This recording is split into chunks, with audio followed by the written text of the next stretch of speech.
So on number 16, it says a random sample of 29 computers that were repaired yielded a mean repair cost of $156 and a standard deviation of $10. A local company wants to know the true mean cost to repair the computers.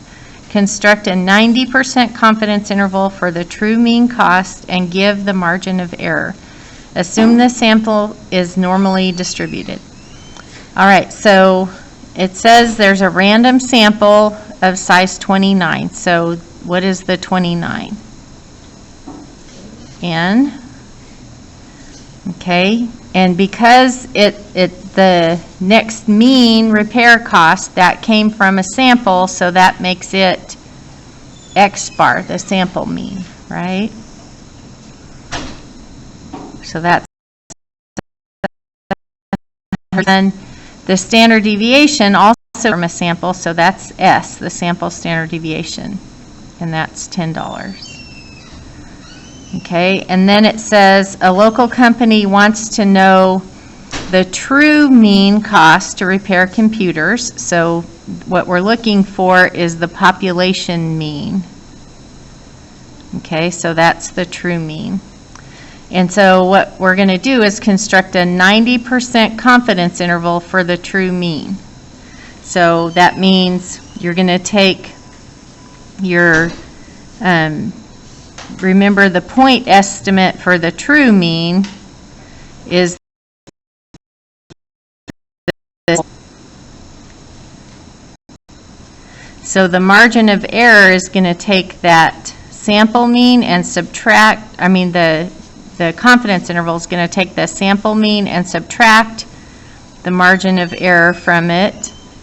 And then on the other side of the confidence interval, you're going to take that sample mean and add the margin of error to it to get that confidence interval.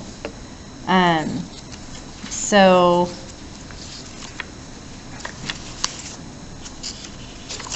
if you look at your formula sheet,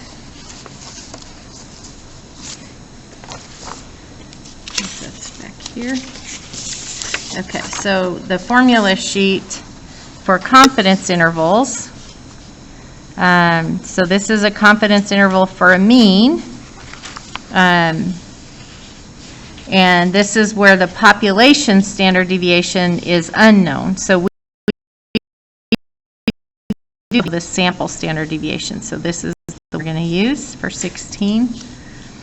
Okay, so this part, we're taking X bar, subtracting that whole thing is the margin of error. And then X bar and adding that whole thing is the margin of error. Okay, so this part right here, that's the margin of error. Okay. All right, so if we plug in what we know, then we know the X bar, that is 156. So that's going to be 156 on both sides. Okay, we know, we do not know the T alpha over 2 yet. We're going to have to find that. So I'm going to leave a space for that. So this is going to be minus T alpha over 2, and then the standard deviation is $10 divided by the square root of n is 29. And same thing on the other side, except for we're going to add and then leave a space for that T alpha over 2, and then you're going to have the standard deviation over the square root of n, which is 29. Okay, so to find the T alpha over 2 with degrees of freedom, so our confidence level is 90%. So remember, that means for a confidence interval, that means that in the middle, we're going to have 90% of the data. So then you take 1 minus that 0.9 to get 0.1.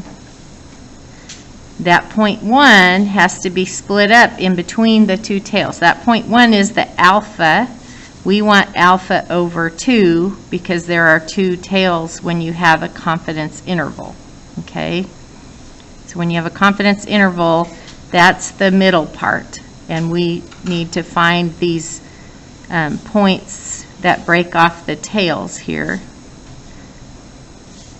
Good. So you take that 0.01 and divide it by 2, so alpha over 2 is 0.05. And that's how much is in each tail. Okay?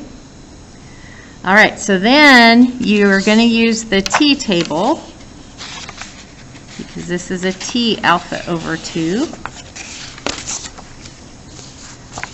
So on the t-table, the area, if we find this one over here, that's the one we want, is the positive t alpha over 2. So you're going to look across the top for that area in the right tail of 0.05. So right here. And then we need the degrees of freedom. So since n is 29, what's the degrees of freedom? Good, 28, one less than that. So that's 29 minus 1 is 28. So go down this column until you get to the row of 28 degrees of freedom. So that's going to be 1.701.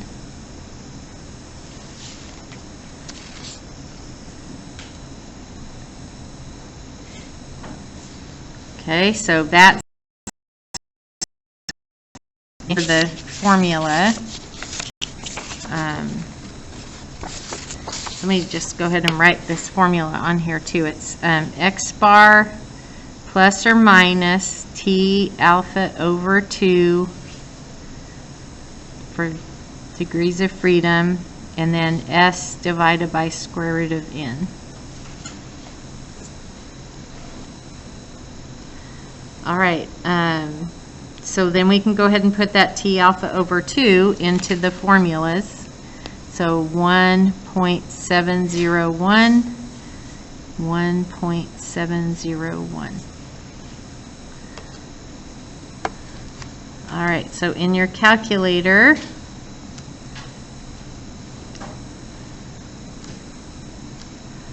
you're going to put in 156 minus, open parentheses, 1.7 times 10 divided by second square root 29, and then close parentheses.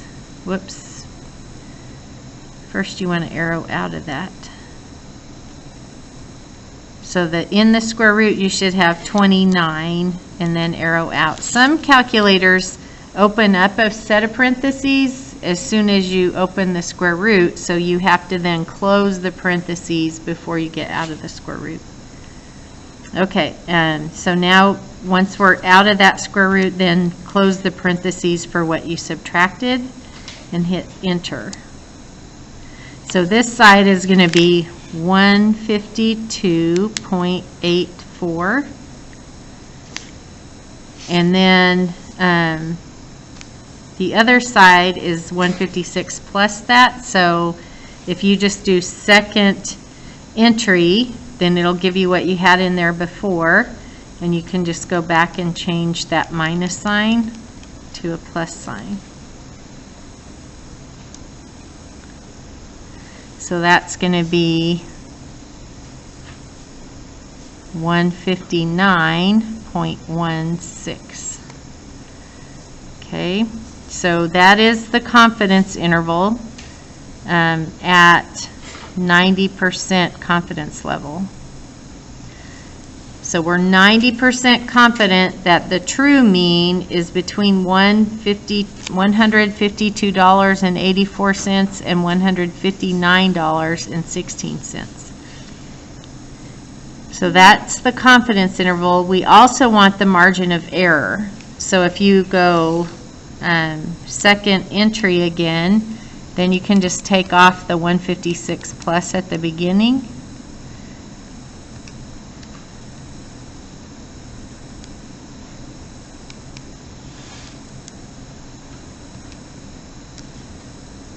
And you don't need the parentheses on there either. So 1.7 times 10 divided by the square root of 29 is 3.15.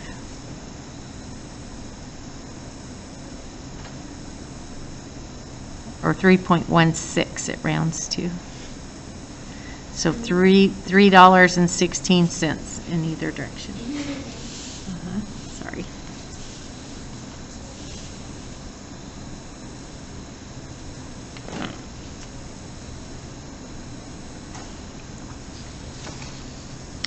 All right, so we would say that we are 90% confident that the true mean is between 152.84 or $152.84 and $159.16, and that the margin of error is $3.16. Any questions on that?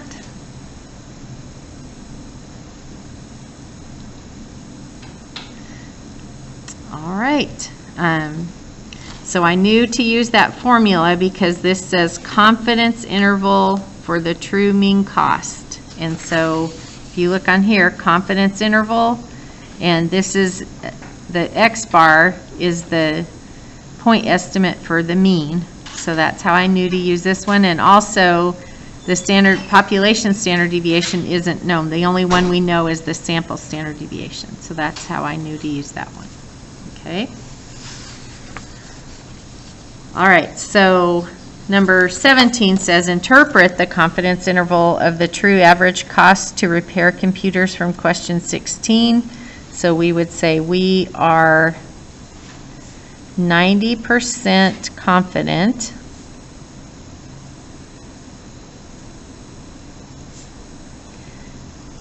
that, and then you can just use this wording,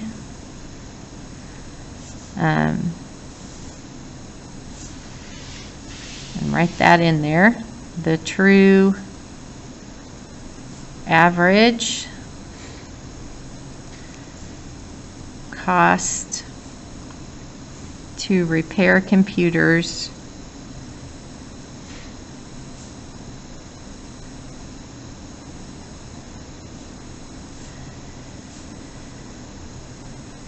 is between $152.84 and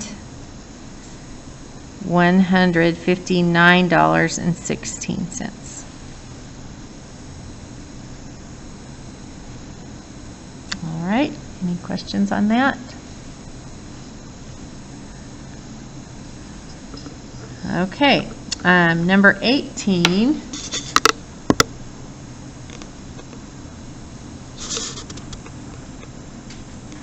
Says, according to the Washington Post ABC News poll, 271 of 502 randomly selected U.S. adults interviewed said that they would not be bothered if the National Security Agency collected records of personal telephone calls they had made. Okay, so this is a proportion of people. Okay, this is X, the number that have the characteristic we're interested in, that they would not be bothered. Okay, so there's 271 of them out of the total in the sample, 502. Okay, so that means that P hat is going to be that X over N, which is what they put right there, 271 over 502. Okay, so that's a big hint to you that they already put that in there. So the P hat 271 divided by 502 is 0.5398.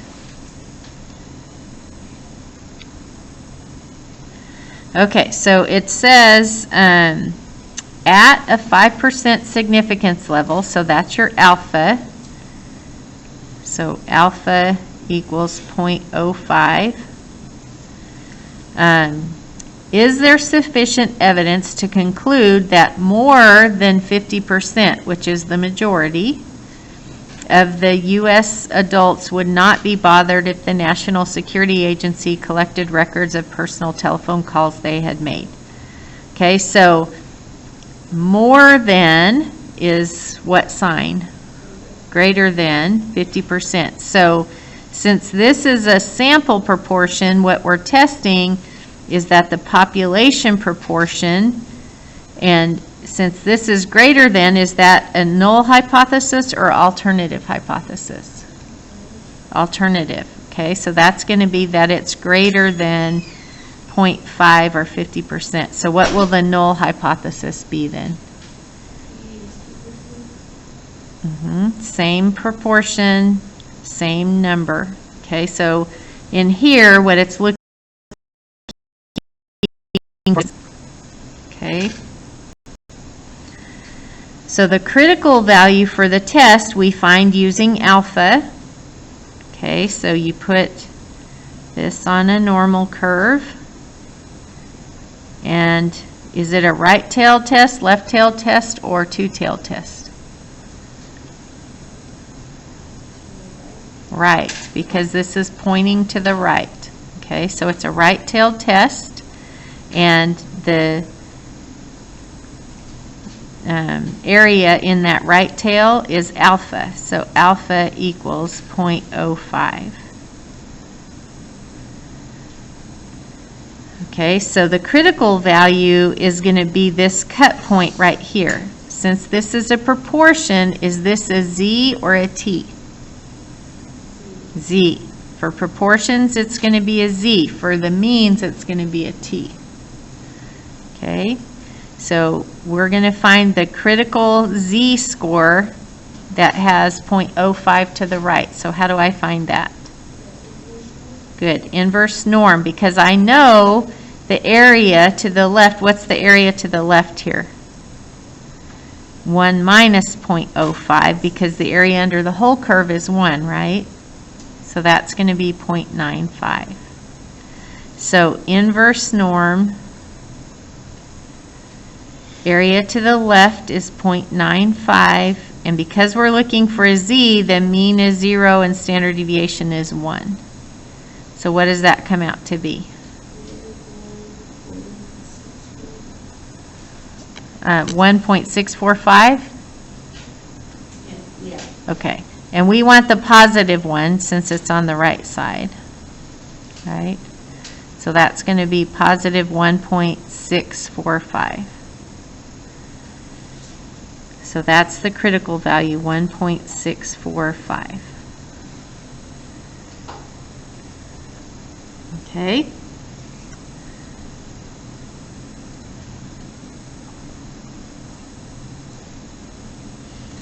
All right, so then the test statistic, so you're testing a proportion here. So if you look at hypothesis test statistic, a single proportion, which is right here. So the p-hat is what we calculated from the sample. The p-naught is the one that is in the null hypothesis. Okay, so the formula that we're using is Z of p-hat equals p-hat minus p-naught over the square root of p-naught times 1 minus p-naught divided by n. Okay, so for this problem, the p-hat we found up here is 0.5398.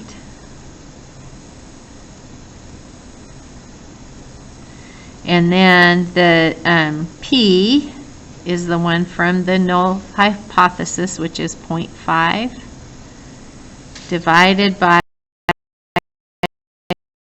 the P-naught is 0.5 times 1 minus 0.5, divided by the square root of n is 502.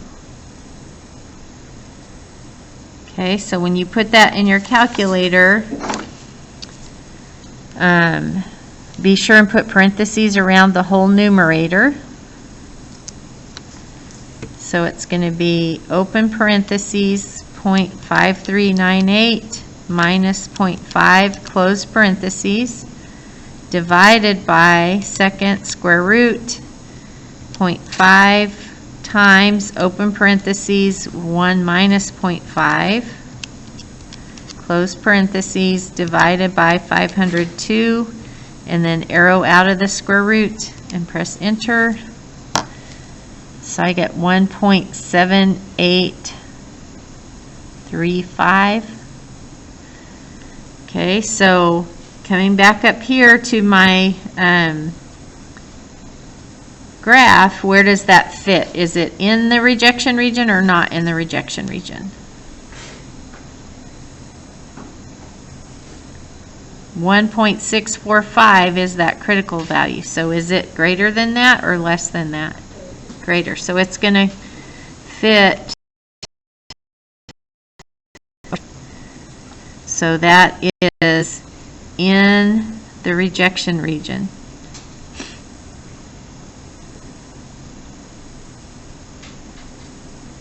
So if it's in the rejection region, we reject the null hypothesis.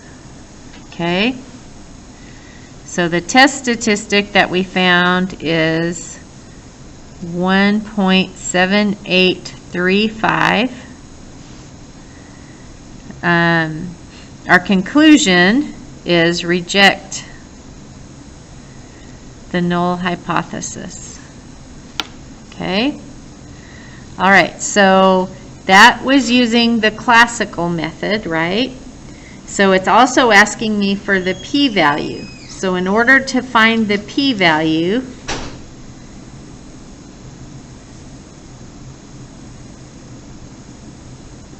okay, so this method that we did over here is the classical method. Okay, to find the p-value, you're going to take that value that you got for your test statistic and put it on a normal curve by itself. Okay, so if the mean is in the middle here, 1.78 is somewhere over here, 1.7835. Okay, so the p-value is this area, since it's a right-tailed test, since the alternative hypothesis is greater than, the p-value is the area to the right over here.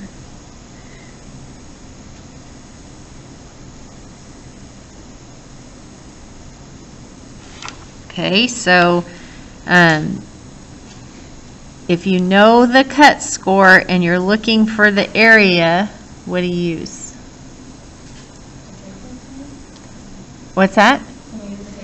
Yep, you can use the table. So if you use the table, you would use 1.78. So if you look up on the positive z table, 1.78.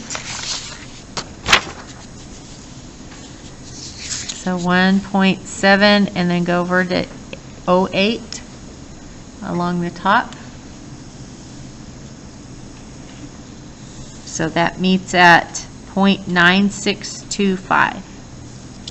So what that's giving me is the area to the left of that z-score, 0.9625. So over here to the left is 0.9625. So what I want is the area to the right. So how do I get that? Good. 1, since the whole thing is 1 minus this whole part is going to give me the left, or the part on the right. So 1 minus 0.9625.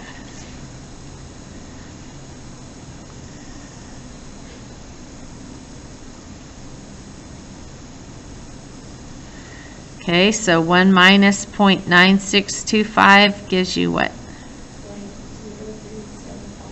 0.0375. Okay, so that is the p-value. So then for the p-value method, you take that p-value and your alpha and you compare them. So 0.037 alpha was 0.05. So which one's bigger? The alpha. So put your big side towards the bigger side, your small side towards the smaller side. So that means the P is low. So if the P is low, the null must go, right? So reject the null hypothesis. So both ways, the classical method and the p-value method, you get the same result. So what does that mean? If we reject the null hypothesis, that means we're getting rid of that, right? And that leaves us with that the proportion is greater than 50% or greater than 0.5, okay?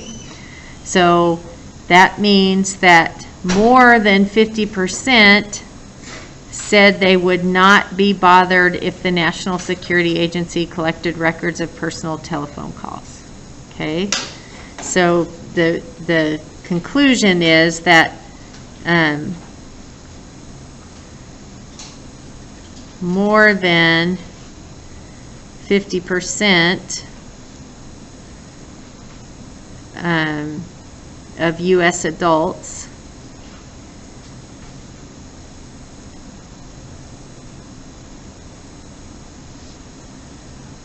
would not be bothered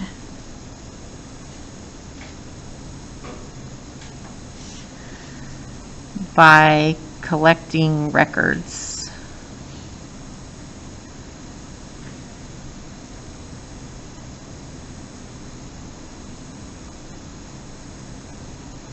I'll just put that, okay? Any questions on that?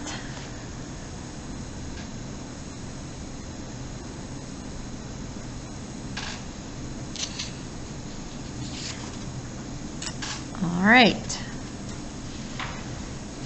Number 19.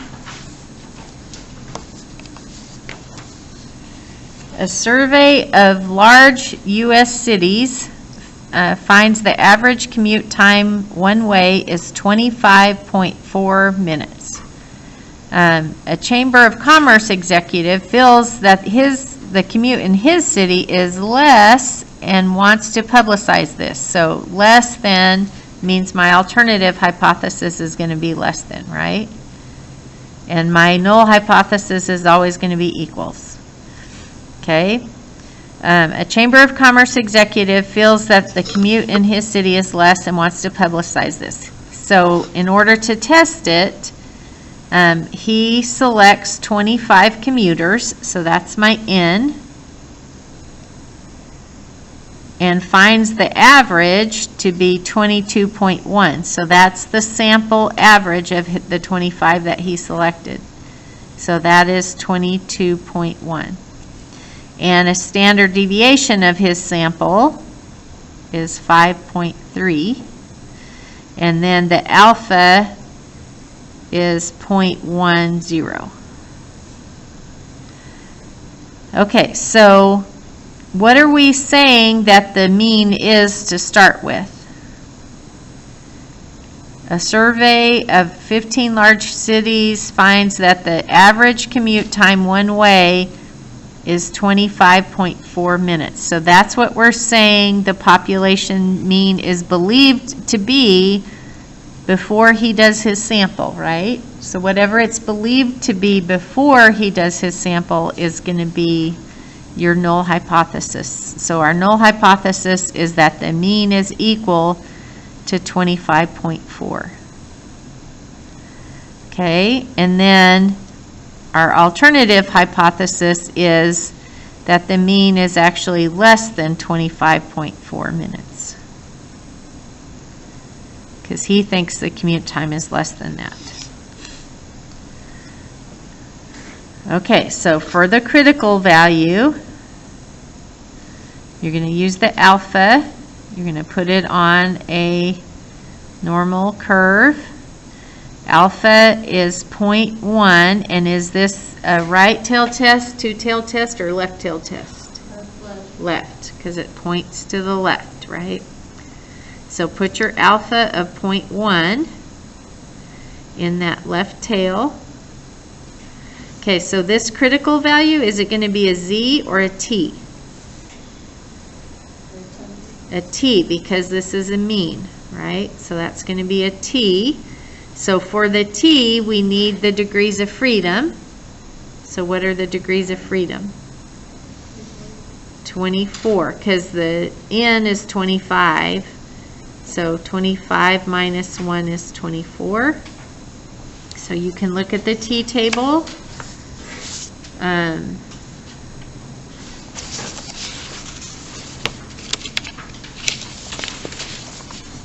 So on the T table, so this one, the area in the right tail is actually 0.9, right? But that they don't have that in here.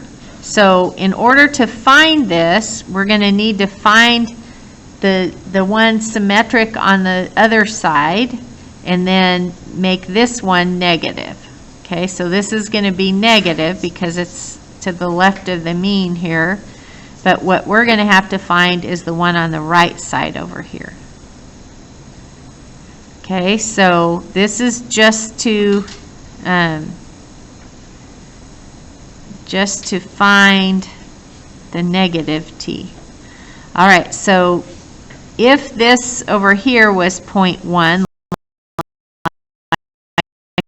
then we would look across the top for 0.1 and then go down to 24 degrees of freedom. So go down until you get to 24. So 1.318 is the positive, 1.318. Okay, so that's your positive T. So the negative one on this side, which is the one we're really interested, is negative 1.318. Okay, so this we're only using to find the negative T. So we don't need that other than to find this. Okay, so the critical value is negative 1.318. Okay, then the test statistic, this is for a mean. So if you're doing a hypothesis test on a mean, the test statistic is right here. So hypothesis test statistic, this is for a mean. You can see the mean in there. And this one is for a proportion.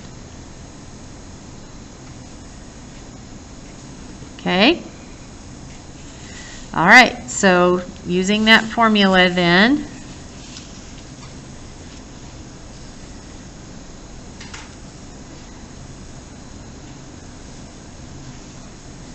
x bar minus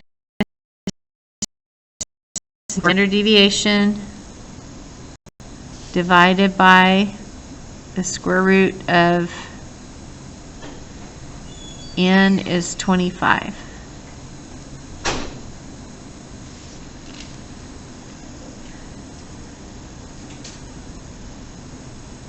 Okay, so just plug in what you know.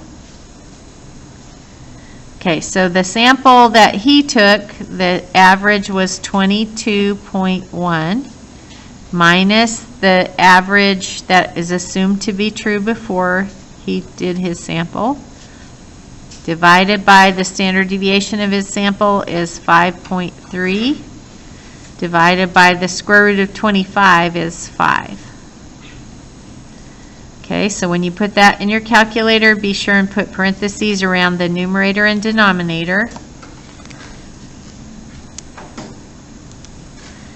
So open parentheses 22.1 minus 25.4, close parentheses, divided by open parentheses 5.3, divided by the square root of 25, which I said already was 5, but anyway, put that in there. Close parentheses, enter negative 3.1132.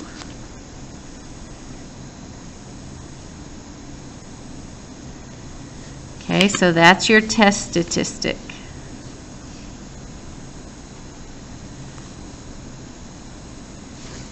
right, so what is your conclusion? This negative 3.1132, where does it land on here? Does it land in the rejection region or not in the rejection region?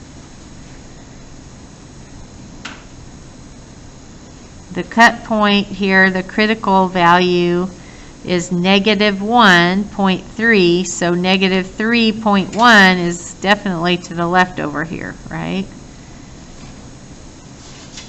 So that is in the rejection region.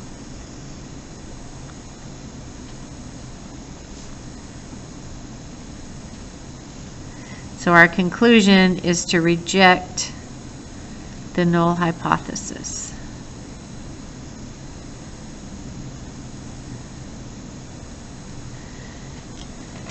Okay, so if we reject the null hypothesis, which is this first one, then that all we have left is the alternative hypothesis.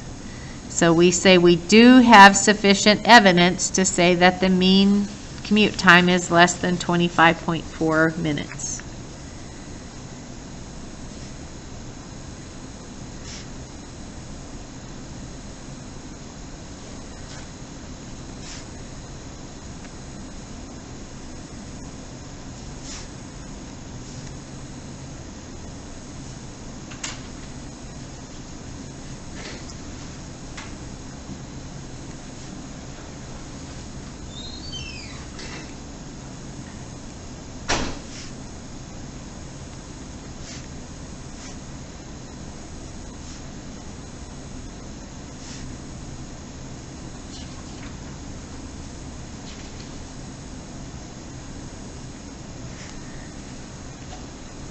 So that is your conclusion. We do have sufficient evidence to show that the mean commute time is less than 25.4 minutes. Any questions on that one?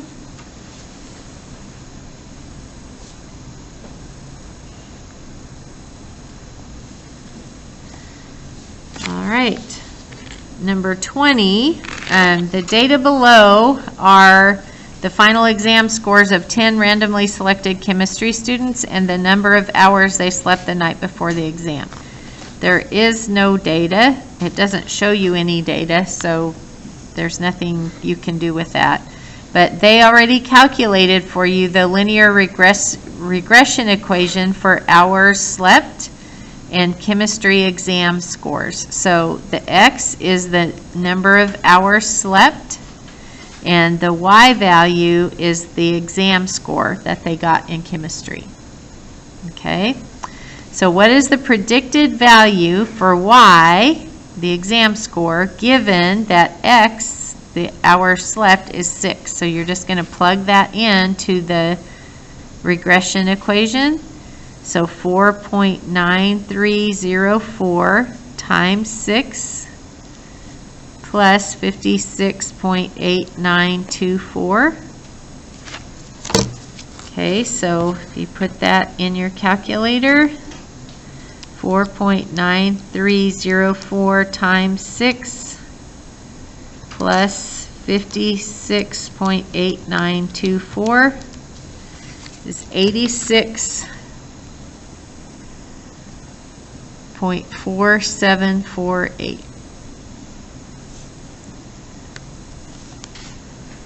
All right, so that is the predicted final exam score if a person slept 6 hours. So if they did give us raw data, one thing you would need to make sure is that this X value 6 is bigger than your minimum value and smaller than your maximum value, so that this is in the scope of your data. It's within the data that you have. Because if the lowest value you had was 7 and you put 6 in there, it doesn't give you a real accurate prediction. Okay, so the values that you plug in have to be within the range of the numbers that you use to calculate this formula. But they didn't give us any data to check that, so you don't have to worry about it if they don't give you the data.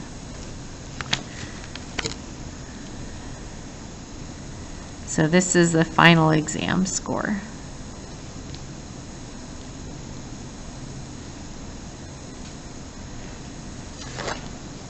All right, any questions on that? All right, number 21. A county real estate appraiser wants to develop a statistical model to predict the appraised value of homes in a section of a county called East Meadow.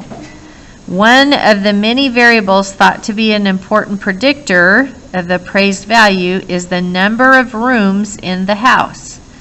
The simple linear equation or linear regression model for Y, the appraised value of the house, so the Y value is the appraised value of the house in thousands of dollars, and X equals the number of rooms. Okay, so this is the formula that they're using to predict the value of the house if you plug in the number of rooms. So it says, give a practical interpretation of the estimate of the y-intercept of the least squares line. So the y-intercept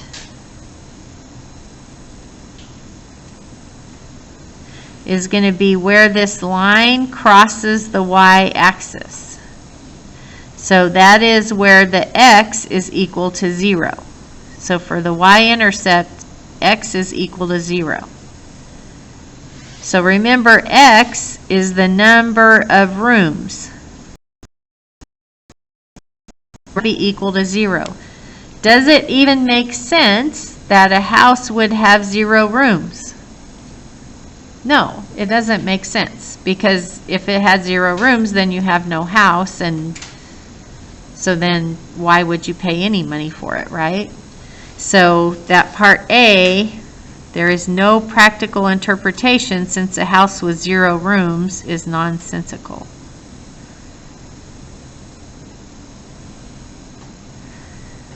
Okay, so part B says for each additional room in the house, we estimated the appraised value to increase $19,720. So that would be true because this is in thousands of dollars. So 19,000.72. So if that did make sense, if that x value did make sense, then this would be true. But since the x value being 0 doesn't make sense, then we don't put that. And this part B, this is the interpretation of the slope.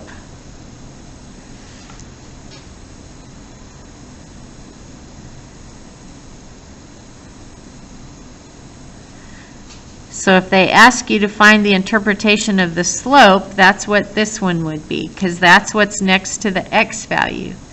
So it's saying each time you add one more unit to the x value, the y value, the appraised value of the house, increases by 19,720. So this is true, but it's just not what they're asking you for, right? They're asking you for the y-intercept. The interpretation of the y-intercept. And then part C says for each additional room in the house, we estimated the appraised value to increase $74,800. So that's not true, because if the x increases, it doesn't change that 74,000. Okay, so that is not true. And this one, we estimated the base appraised value for any house to be $74,800. And so that is true, because regardless of the number of rooms, that's how much you're going to start off paying, and then you're going to add to it based on the number of rooms. Okay.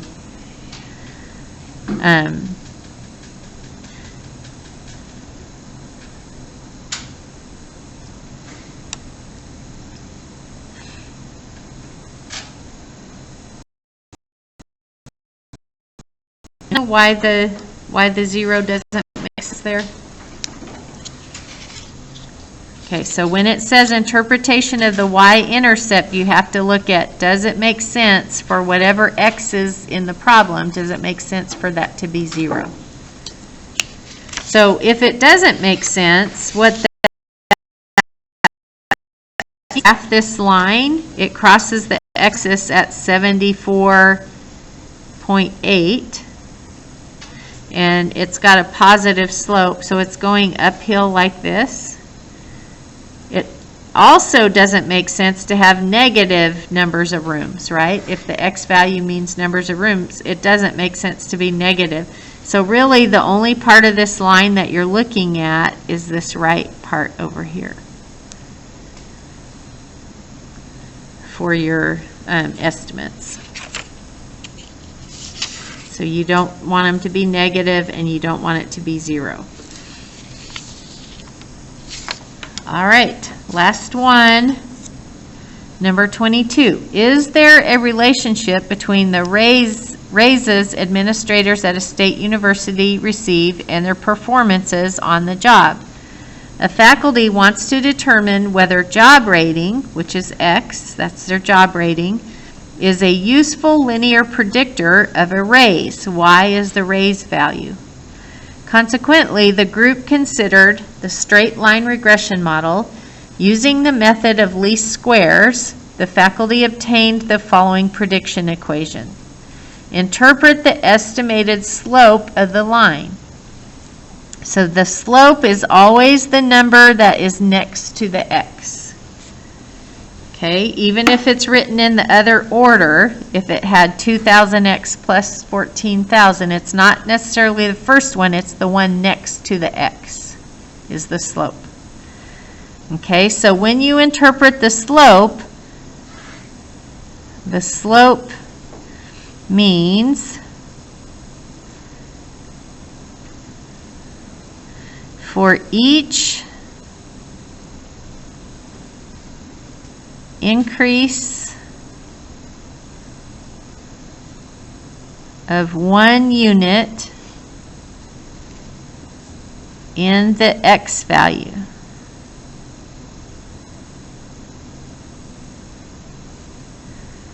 the y value will either increase or decrease, and that's depending on whether the slope is positive in front of it or negative. So if it's positive, it's going to increase. If it's negative, it's going to decrease. So the y value will increase or decrease by the value of the slope. Okay, so in this case, every time you raise the x value is their job rating, right? So every time you raise their job rating by 1 unit, whatever that unit is, the y value will go up by $1,000. Okay, so which one says that? See, for an administrator with a rating of 1, we estimate his raise to be $2,000. So if he had a rating of 1, we would plug 1 in here. So then 2,000 times 1 is 2,000 plus 14,000. So his raise would be $16,000 if he had a rating of 1, not $2,000. Okay, so it's not that one because you have to get the whole. So let's look at, for a $1 increase in the administrator's raise, we estimate the administrator's rating to decrease by 2,000 points. That's backwards, right? Because the X is the job rating. So every time the X value increases, that's what's going to change the overall Y value. So not this one for sure. Okay, so B, For a 1-point increase in the administrator's rating, so that's the X value, every time that increases by 1, we estimate the administrator's raise to increase by $2,000. That one makes sense, because if they got a 1, then they would get $2,000 plus $14,000, they would get $16,000 raise. If they got a 2, then 2 times $2,000 would be $4,000 plus $14,000 would give them $18,000. So their raise went up by $2,000 because their rating went up by 1. Does that make sense? And then Part D says for a 1-point increase in the administrator's rating, we estimate the administrator's raise to decrease by $2,000. Well, that doesn't even make sense. If they get a higher job rating, they get less money. That doesn't make sense. It happens in the oil field sometimes when prices are bad. All right, any questions on any of that?